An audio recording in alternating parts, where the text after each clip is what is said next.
Classic flat top. O ito, ipakikita ko sa inyo kung paano natin ito gagawin. Ang flat top na gagawin natin sa kanya ay yung walang kanto. Ibibilog lang natin yung pinakang kanto niya and then ipa-flat natin yung ibabaw. Gamit muna tayo ng flat top combo, yung malaking suklay na pang flat top. Pwede rin naman na kung wala kayo nung ganon, pwede kayong gumamit ng number 2 na clipper guard. Isentron nyo lang sa pinakang ibabaw nito.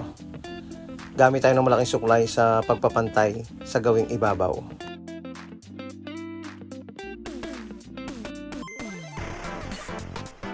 And then gamit tayo ng malaking gunting para matanggal yung mga maliliit na buhok kapag pinantay natin gamit ang clipper.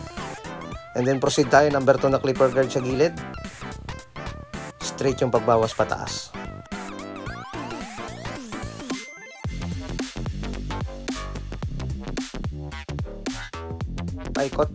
Paikot natin gagawin yan. And then overcomb. Diretso lang natin yung pagbawas. Huwag masyadong pasubsob para magandang tingnan kapag tinignan natin sa front. Yung pagkaka-overcomb natin dapat yung parting makakapalang at medyo pa-straight ng konti.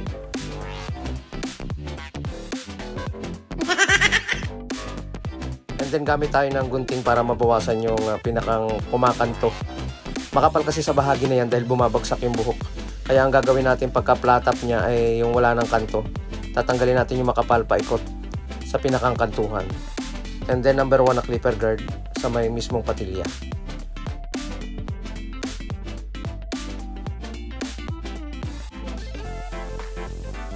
Ganon din dito sa likod, paikot.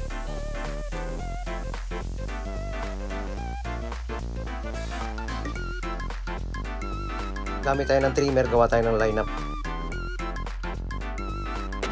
Pantayin yung patilya, medyo mahaba yung patilya niya kaya medyo classic talaga yung pagkaka-flat top na gupit na ginawa natin sa kanya. Pantay din sa likod para makita yung forma ng pagkaka-flat top nito. Kumbaga yung pagkaka-lines natin ay kantuhan. Start from lineup up to guhit dito sa likod. Ayun. Pantay-pantayin gamit ang ating gunting.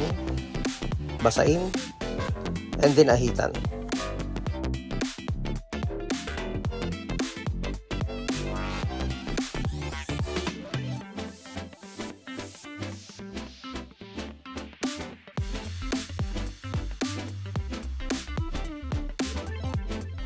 Okay, talaga namang mapapasayaw ka kapag ganitong klase ang iyong gupit. Pwede na itong pandayo sa sayawan.